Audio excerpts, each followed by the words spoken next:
Hello, నేను మీ doctor Nandi Rameswara Rao, founder and CEO of Realtor Oxygen, back with very important topic. ఈ టాపిక్ని మీరు మొదటి నుండి చివరి దాకా చూస్తే దీంట్లో ఉన్న సారాంశం అర్థమవుతుంది. మీకు ఏ డౌట్స్ ఉన్నా మీరు కామెంట్ చేయండి, లైక్ చేయండి, సబ్స్క్రైబ్ చేయండి. సో ఇవాళ టాపిక్ ఏంటంటే,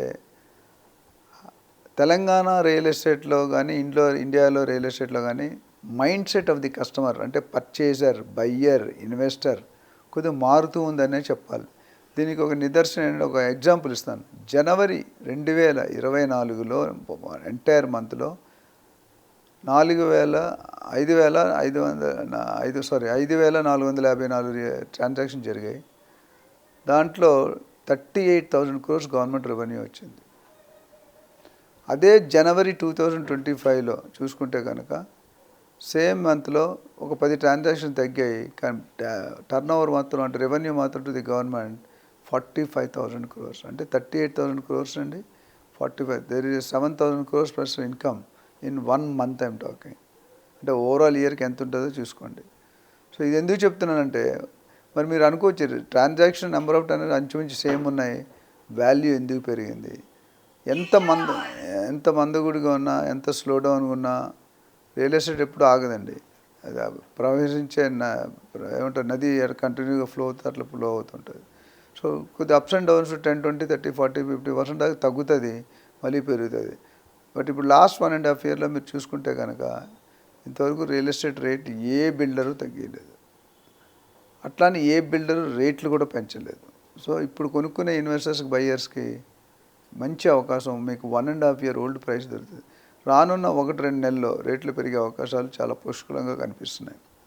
ఎందుకంటే ప్రస్తుతం రేవంత్ రెడ్డి సర్కారు ఆల్రెడీ దాని మీద అధ్యయనం చేస్తుంది, ఎక్సైజ్ చేస్తున్నారు. ఆల్రెడీ మీకు రేట్లు పెరగడానికి సంబంధిత అధికారులకు చేయమన్నారు. ఆ రిపోర్ట్ వచ్చిన తర్వాత ఎనీ టైం బేస్ వాల్యూలో 30-35% పెంచే అవకాశాలు ఉన్నాయి. అదేవిధంగా రిజిస్ట్రేషన్ స్టాంప్ డ్యూటీ పెరిగే అవకాశాలు ఉన్నాయి. సో ఇప్పుడు ఏదైతే మీరు ₹1,00,00,000 కొనుక్కోవాల్సిన తర్వాత 1,25,00,000, 1,30,00,000 కొనుక్కుంటారు. ఇది ఒక వాస్తవం. రెండోది, ఇందాక మనం బ్యాక్ టు పాయింట్, 38,000 కోట్లు అండి, 45,000 కోట్లు ఎందుకు వెళ్ళింది, హౌ? ఇంతకుముందు మీరు గమనిస్తే ఒక 1-2 years బ్యాక్ 50 లక్షల లోపు ప్రాపర్టీలు ఎక్కువ ట్రాన్సాక్షన్ అయ్యేవి. కానీ ఇప్పుడు చూసుకుంటే 50 లక్షల నుండి కోటి నుండి 1,50,00,000 యూనిట్స్ ఎక్కువయ్యాయి, 50 లక్షల కంటే తక్కువ యూనిట్ తక్కువైనాయి. అంటే mind set of the buyer is slowly changing, moving from mass to class. అంటే మామూలు దాని నుండి లగ్జరీ వైపు వెళ్తున్నారు, అడుగులు వేస్తున్నారు. ఎందుకంటే ఇండస్ట్రీస్ వస్తున్నాయి, జాబ్స్ వస్తున్నాయి, శాలరీస్ వస్తున్నాయి, బయింగ్ కెపాసిటీ పెరుగుతుంది. కాబట్టి మీకు ఆ రేషియో. ఇంకోటి అంటే people are habituated to luxury, అంటే they are feeling comfort. Luxury ఉంటే ఎంతైనా పే చేస్తాము అని అనుకున్నారు.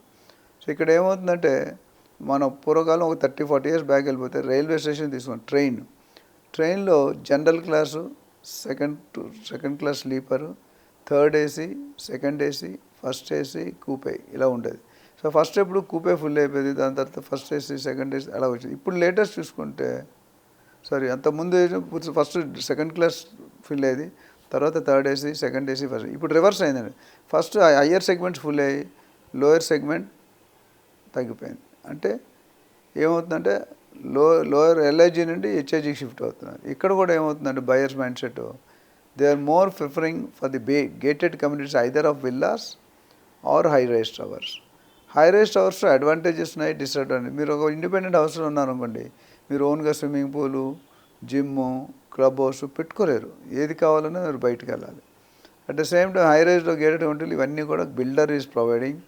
మీకు అమ్యూనిటీస్ అండ్ జాగింగ్ ట్రాక్ దగ్గర నుండి, సీసీ కెమెరాస్ దగ్గర నుండి, హౌస్ కీపింగ్ దగ్గర, ప్రతి హెడ్డింగ్లో కూడా మీకు వాళ్ళు సపోర్ట్ చేస్తారు. అయితే ఇక్కడ డిసడ్వాంటేజ్ ఏంటంటే, హై రైజ్లో తీసుకున్నప్పుడు మీకు మెయింటెనెన్స్ ఛార్జ్ చాలా భారీగా ఉంటుందండి. నాకు హైదరాబాద్లో తెలుసు, there are flat which are charging from 30 to 40, 50,000 maintenance charges. Imagine 50,000 ఒక లైఫ్ ఫ్యామిలీ బతికేస్తుంది నెలకి ఇల్లు రెడ్డితో. కానీ ఇక్కడ 40-50,000, ఎస్పెషల్లీ బంజారాహిల్స్లో 30-40,000 కామన్ అయిపోయింది మెయింటెనెన్స్. 3,000 స్క్వేర్ ఫీట్ ఉంటే స్క్వేర్ ఫీట్ 10,000, ₹10, ₹12. అంటే ఆ కైండ్ ఆఫ్ ఎమ్యూనిటీస్ ఇస్తారు, కైండ్ ఆఫ్ మెయింటెనెన్స్. అంటే క్లీన్గా ఎవ్రీడే టోటల్ ఉన్న అన్నీ కూడా ఎక్స్టర్నల్స్ అని, ఇంటి లోపల మనం చూసుకోవాలి, ఇంటి బయట వాళ్ళన్నీ చూసుకుంటారు.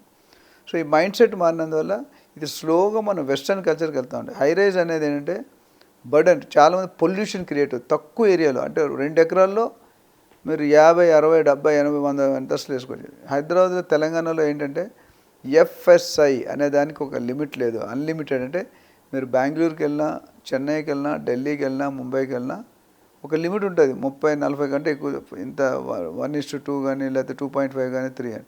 మనకి 9, 10 ఉంటుంది. అంటే మీరు ఇష్టం వచ్చినంత కట్టుకోవచ్చు. దానివల్ల బెనిఫిట్ అంటే గవర్నమెంట్కి రెవెన్యూ బాగా వస్తుంది, అండ్ బిల్డర్ కూడా రెవెన్యూ వస్తుంది. ఎందుకంటే మీరు 5th ఫ్లోర్లో ఒక ఫ్లాట్ కొనుక్కున్నారు అనుకోండి, సపోజ్ 1 crore ఎగ్జాంపుల్ చెప్తున్నాను. మీరు 40th ఫ్లోర్కి వెళ్తే 50th ఫ్లోర్ 2 కోట్లు అవుతుంది. Same square feet, same area, same plan. But ఏంటంటే you will be highly elevated. రేపు పొద్దుట బై ఎనీ ఛాన్స్ పవర్ కానీ, పవర్ బ్యాకప్ కానీ, ఎలక్ట్రిసిటీ కానీ ట్రిప్ అయి పడిపోయి ఫెయిల్ అయింది అనుకోండి, imagine where you will be there. Especially old parents ఉన్నప్పుడు చాలా చాలా కష్టం. సో అట్లనే పాపులేషన్ వెరీ థిక్గా ఉంటుంది, lot of drainage, garbage, traffic బాగుంటుంది. సో ఇట్లా అనుకోండి అడ్వాంటేజ్. ప్లస్ యూడిఎస్ అనేది totally almost next to zero. అంటే ఒక individual 5 floors building, 3 floors building తీసుకుంటే మీకు యూడిఎస్ అనేది 100 స్క్వేర్ యార్డ్లు, 50 స్క్వేర్ యార్డ్లు, 70 స్క్వేర్ యార్డ్లు వస్తుంది. అదే ఒక యూడిఎస్ 50 floors, 60 floors వెళ్తే 5 గజాలు, 10 గజాలు ఉంటుంది, మ్యాక్సిమం 15 గజాలు. సో యూడిఎస్ అనేది undivided share value of land. So ఎందుకు చెప్తానంటే మీరు సెలెక్ట్ చేసుకునేటప్పుడు మీ పర్పస్ ఏంటి, ఇన్వెస్ట్ చేసేటువంటి చాలామంది 80%, 70% of the buyers role clarity, goal clarity. అంటే అసలు వాళ్ళకి ఏం కావాలి, ఎంత బడ్జెట్, ఏ స్పెసిఫికేషన్ కావాలి, ఎన్ని బెడ్రూమ్ కావాలి, ఏ ఏరియాలో కావాలి, ఏ ఎమ్యూనిటీస్ ఫెసిలిటీస్ కావాలి అనేది క్లారిటీ ఉండదు. ఎవరో చెప్పారు ఏదో చేశారు, ఎవరో వస్తారు ఏదో చేస్తారు, అట్లా కాదండి. మీకు ఫస్ట్ 2-3 పాయింట్స్ క్లియర్గా ఉండాలి. What is your budget limit, మీ దగ్గర ఎంత ఉంది, మీకు లోన్ ఎంత వస్తుంది. 2, what is the geographical area you're looking and why you are looking at. 3, మనకి ఎన్ని బెడ్రూమ్ కావాలి, ఎంత స్క్వేర్ ఫీట్ కావాలి, కామన్ ఏరియా ఎంత కావాలి, కార్పెట్ ఎంత ఏరియా ఎంత కావాలి, plus construction immediate ready to occupy కావాలా లేదా ఫ్యూచర్లో కావాలా, అంటే ఇంకా 2-3 సంవత్సరాలు అయినా పర్లేదు. సో వీళ్ళందరూ అట్లా దేనికి కొనుక్కుంటారు, మీరు ఉండడానికి కొనుక్కుంటున్నారా, లేదా ట్రేడింగ్ కోసం కొంటున్నారా, లేదా రెంటల్ ఇన్కమ్ కోసం కొంటున్నారా, లేదా లాంగ్ టర్మ్ ఇన్వెస్ట్మెంట్. ఈ 4-5 పాయింట్ క్లారిటీ ఉంటే మీకు హెల్ప్ చేసే రియల్ ఎస్టేట్ ఏజెంట్ కానీ, బిల్డర్ కానీ, they will guide you in a right way. నా దగ్గర కొంతమంది కస్టమర్స్ వస్తారు, సార్ మీ బడ్జెట్ రేంజ్ ఎంత, బడ్జెట్ ఎంతైనా పర్లేదు అంటే 10 లక్షల నుండి 10 కోట్ల దాకా ఉంది, ఎంతైనా పర్లేదు అంటే అర్థం ఏంటి, is not very clear. Don't work with that kind of customer. Sir మీరు లోన్కి వెళ్తారా లేదా డైరెక్ట్ ఉందంటే అది నీకెందుకు బాబు నేను చెప్తాను. సో ఇలాంటి క్వశ్చన్ ఉన్నాడు, the customer himself you will B wasting an A non productive time.